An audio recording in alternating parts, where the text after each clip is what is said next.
আসসালামু আলাইকুম। Sports science বিডিতে সবাইকে স্বাগত জানাচ্ছি। আমাদের আজকের আলোচ্য বিষয় প্রিন্সিপাল অফ স্পোর্টস ট্রেনিং।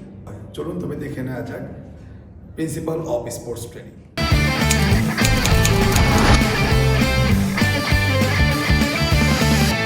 প্রথমে রয়েছে the principal of uninterrupted training, অর্থাৎ ট্রেনিং হতে হবে আনইন্টারাপ্টেড, অর্থাৎ বিরতিহীন।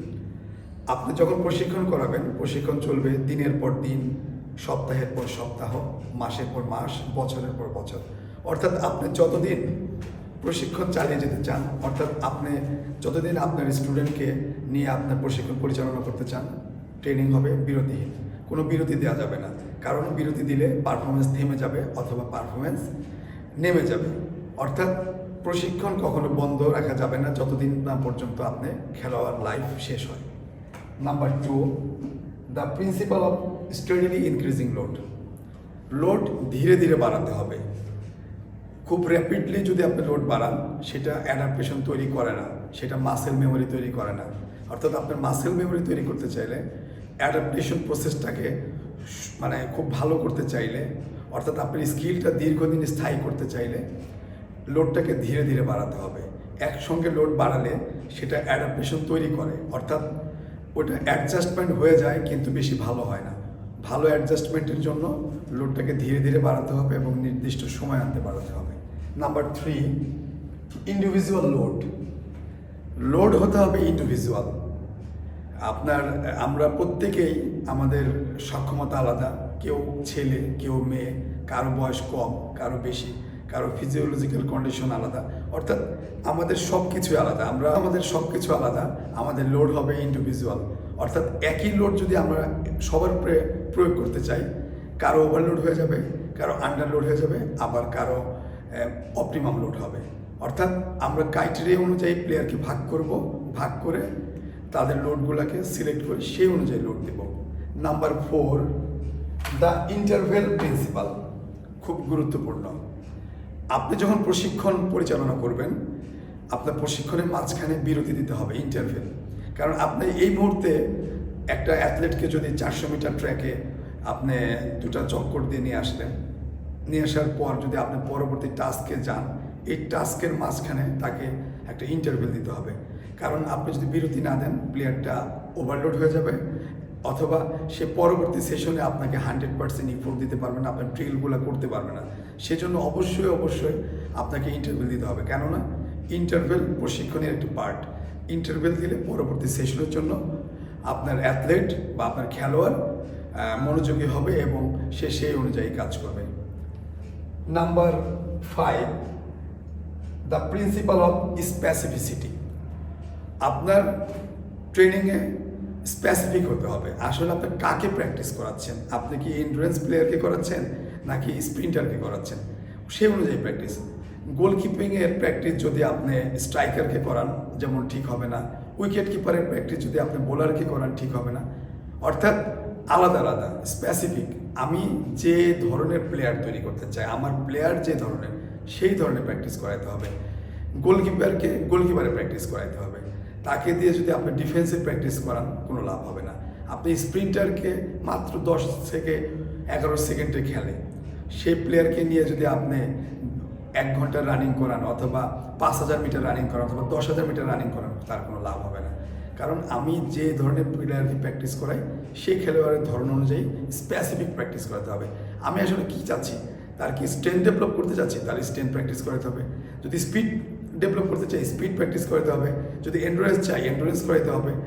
যদি আমার প্লেয়ারের কোঅর্ডিনেশনে ঘাটতি থাকে, সে কোঅর্ডিনেশন নিয়ে কাজ করতে হবে। কারো যদি ফ্লেক্সিবিলিটি প্রবলেম থাকে, সেখানে নিয়ে কাজ করতে হবে। অর্থাৎ আমার যে প্লেয়ারটা যে ধরনের করতে চাই, সেই ধরনের প্র্যাকটিস স্পেসিফিক।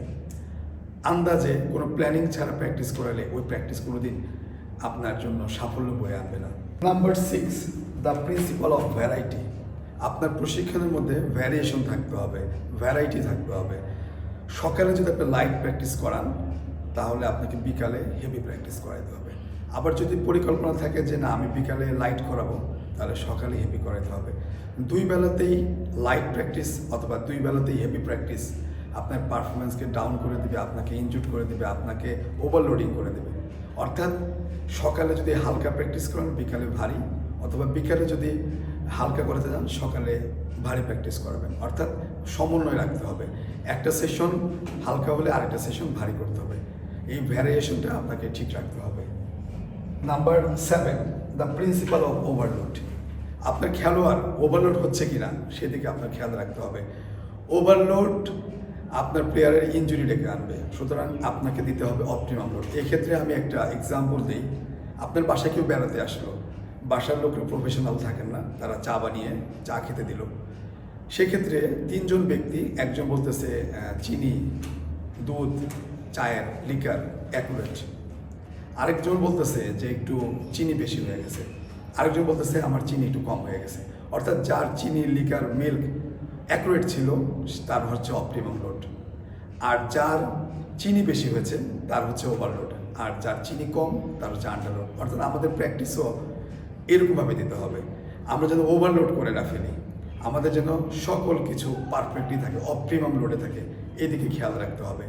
অপটিমাম লোড ভালো অ্যাডাপ্টেশন তৈরি করে, আপনার প্লেয়ারের সক্ষমতা তৈরি করে, আপনার প্লেয়ারকে সাকসেসের দিকে নিয়ে যায়। কিন্তু ওভারলোড আপনার প্লেয়ারকে ইনজুরির দিকে নিয়ে যায়, আপনার প্লেয়ারের মনোযোগ, কনসেন্ট্রেশন নষ্ট করে দেয়। আর আন্ডারলোড আপনার প্লেয়ারকে কিছুই করে না, আপনার পারফরমেন্সকে ডাউন করে দেয়। সো আপনাদের খেয়াল রাখতে হবে যে ওভারলোড যেন না হয়, প্লেয়ারকে সবসময় অপটিমাম লোডে রাখতে হবে। আমরা এই বিষয়ে লোড, ওভারলোড, অপটিমাম লোড নিয়ে পরবর্তীতে একটা কন্টেন্ট বানাবো, সেখানে আপনারা দেখতে পাবেন। The principal of recovery. প্লেয়ারকে রিকভারি করার পর্যাপ্ত সময় দিতে হবে। আপনি সকালে প্র্যাকটিস করলেন, 2 ঘন্টা পরে প্লেয়ারকে আবার ডেকে আনলেন, প্লেয়ারের কোনো লাভ হবে না। আপনার প্লেয়ারকে রিকভারির জন্য আপনাকে সময় দিতে হবে, তাকে রেডি হয়ে আসতে হবে। অর্থাৎ সকালে যে আপনি সেশন করালেন সেই অনুযায়ী গ্যাপ দিতে হবে, ওই অনুযায়ী তাকে রেস্ট দিতে হবে পরবর্তী সেশনের জন্য, যাতে করে সে রিকভারি করে পরবর্তী অধিবেশন বা পরবর্তী সেশনে খুব ভালো সার্ভিস দেয়। সেটি মাথায় রেখে আপনাকে ট্রেনিং করাতে হবে, এবং এই আপনার ট্রেনিংয়ের মাঝখানে যে রিকভারি টাইমটা সেটা আপনাকে নির্ধারণ করতে হবে। The principal of পিরিয়ডাইজেশন। আমরা পিরিয়ডাইজেশন নিয়ে স্পেশালি একটা কন্টেন্ট তৈরি করব, সেখানে জানতে পারবেন। তবে আপনাদেরকে একটু ধারণা দিয়ে দেই, আমাদের হচ্ছে পিরিয়ডাইজেশন 3 ধরনের। পিরিয়ডাইজেশনের অর্থ হচ্ছে খেলোয়াড়ের খেলাকে মাথায় রেখে সময়গুলোকে খুব সুন্দরভাবে বৈজ্ঞানিক পদ্ধতিতে ডিস্ট্রিবিউশন করা। অর্থাৎ আমাদের 1 বছরে কয়টা গেম আছে, যদি 5টা গেম থাকে আমরা ওইভাবে সাজাবো, 2টা গেম থাকলে ওইভাবে সাজাবো। অর্থাৎ আমার গেমের সময়গুলোকে মাথায় রেখে আমরা সেই পিরিয়ডাইজেশনগুলো করি। পিরিয়ডাইজেশন আমাদের সাধারণত 3 রকমের পাবেন: ম্যাক্রো, মেসো, মাইক্রো। ম্যাক্রো হচ্ছে আপনার 3 থেকে 12 মাসের মেয়াদে যে পিরিয়ডাইজেশনটা হয় সেটাকে হলো ম্যাক্রো। আর মেসো হচ্ছে 3 থেকে 6 সপ্তাহ ডিউরেশনে যে প্ল্যানটা করা হয়, 3 থেকে 6 সপ্তাহের যে প্ল্যানটা করা হয় সেটাকে মেসো বলা হয়। আর মাইক্রো হচ্ছে 3 থেকে 10 দিন, অর্থাৎ সপ্তাহের যে রুটিনটা করা হয় সেটাকে আমরা বলবো মাইক্রো।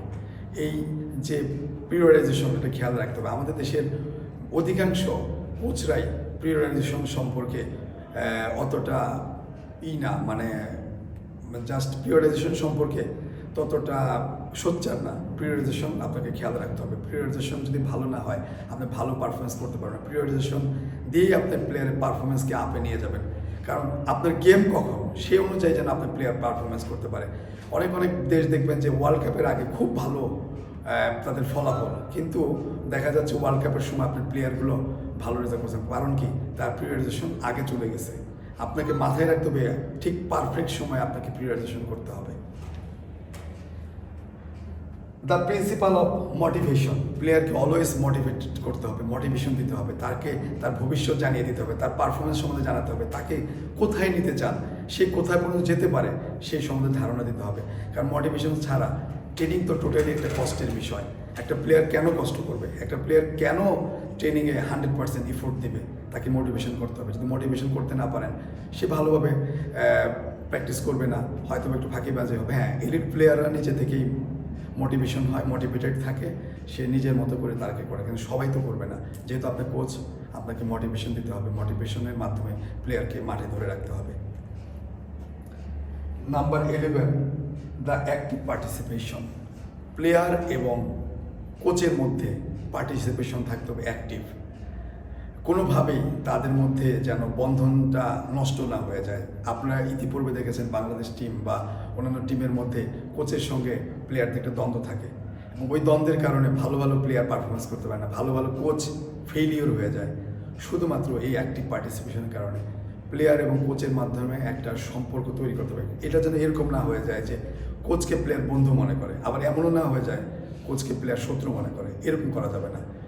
যাতে আমি কমেন্ট করলে আমার প্লেয়ার যেন শুনতে বাধ্য থাকে। যদি বন্ধু হয়ে যায়, বেশি বন্ধু করে ফেলেন, তখন কিন্তু তাকে কন্ট্রোলে নিতে পারবেন না। আবার যদি বেশি কন্ট্রোল করতে চান, তখন কিন্তু সে তার প্রবলেমগুলো আপনাকে বলবে না, তার সঙ্গে আপনার সঙ্গে দূরত্ব তৈরি হয়ে যাবে। সুতরাং এটা খুব মাথায় রাখতে হবে যে অ্যাক্টিভ পার্টিসিপেশন, দুইজনের সেশন অ্যাক্টিভ হলেই না তবে আপনি ভালো টিম গঠন করতে পারবেন। Number 12, last one, the principal of warming up and cooling down. Warming up and cooling down খুবই গুরুত্বপূর্ণ একটা ট্রেনিং সেশনের জন্য।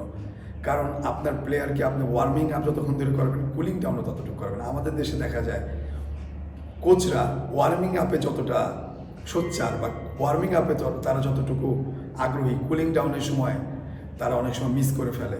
কারণ কি? সময় থাকে না। তার কারণ হচ্ছে তার একটা ভালো লিসেন প্ল্যান নাই। লিসেন প্ল্যানের অভাবে কী করে, শেষে গিয়ে দেখা যায় আর 5 মিনিট আছে, তখন দ্রুত করে 5 মিনিটের মধ্যে সে কুল ডাউন করতে যায়। এটি হচ্ছে খুবই একটা বাজে অভ্যাস। একজন ভালো কোচ হতে হলে, একজন ভালো ট্রেনার হতে হলে কুলিং ডাউন এবং ওয়ার্মিং আপে খুব জোর দিতে হবে। কারণ কুলিং ডাউনের মাধ্যমে আপনার প্লেয়ারকে আপনি আগের জায়গায় ফিরিয়ে আনবেন। ওয়ার্মিং আপের মাধ্যমে আপনার প্লেয়ারকে টপে নিয়ে গিয়েছেন, আপনার লোডিং ক্যাপাসিটি উপরে উঠিয়ে দিয়েছেন, সেটাকে আবার পর্যায়ক্রমে নিচে নামিয়ে আনতে হবে। এটা হচ্ছে কুলিং ডাউন। সুতরাং কুলিং ডাউনের ব্যাপারে খেয়াল রাখতে হবে। অনেক সময় আমরা কম্পিটিশনে দেখা যায় একটা সেলিব্রেশন করতে যাই, অর্থাৎ আমি জিতে গেছি আমার টিম, তখন কি আমি কুলিং ডাউন করবো? আমি কি করি? সেলিব্রেশনে চলে যাই। আচ্ছা, সেলিব্রেশন করুক, আপনার সেলিব্রেশন তাকে কিন্তু কুল ডাউন করাইতে হবে, খুব ইমিডিয়েটলি কুল ডাউন করাইতে হবে। অথবা আমি হেরে গেছি, হেরে যাওয়া টিম মানে আমার মন খুব খারাপ, আমি তো আর কুলিং ডাউন করবো না, না, এটা হবে না। হেরে যাওয়া মানেই শেষ না, আপনি পরবর্তী গেম আছে, আপনি যদি ভালোভাবে কুলিং ডাউন না করেন আপনি ইনজুরিতে পড়বেন। সুতরাং কুলিং ডাউন, ওয়ার্মিং আপ খুবই গুরুত্বপূর্ণ। সুপ্রিয় শিক্ষার্থীবৃন্দ, আমরা আপনার সামনে আজকে ট্রেনিং প্রিন্সিপাল সম্বন্ধে আলোচনা করলাম, প্রিন্সিপাল অফ স্পোর্টস ট্রেনিং। এই বিষয়ে আপনাদের কোনো প্রশ্ন থাকলে আমাদের কমেন্ট করবেন, ইনবক্সে কমেন্ট করবেন, আমরা আপনাদের কমেন্ট অনুযায়ী পরবর্তী সেশন সাজাবো। আমাদের এই চ্যানেলটি করা হয়েছে স্পোর্টস সায়েন্স রিলেটেড, অর্থাৎ sports nutrition, sports education, physical exercise, অর্থাৎ ইন্টারভিউ এই রিলেটেড। আপনাদের কী ধরনের অনুষ্ঠান দেখতে চান সে বিষয়ে আমাদের কমেন্ট বক্সে কমেন্ট করবেন, সেই অনুযায়ী আমরা আপনাদের জন্য কন্টেন্ট তৈরি করে নিয়ে আসবো। আর আমাদের প্রোগ্রাম যদি ভালো লাগে তবে অবশ্যই সাবস্ক্রাইব করার অনুরোধ রইল, পাশাপাশি লাইক, কমেন্ট, শেয়ার করুন আর আমাদেরকে উৎসাহিত করুন। সবাইকে আবারও ধন্যবাদ ও শুভেচ্ছা জানিয়ে আজকের অনুষ্ঠান এখানে শেষ করছি। আসসালামু আলাইকুম।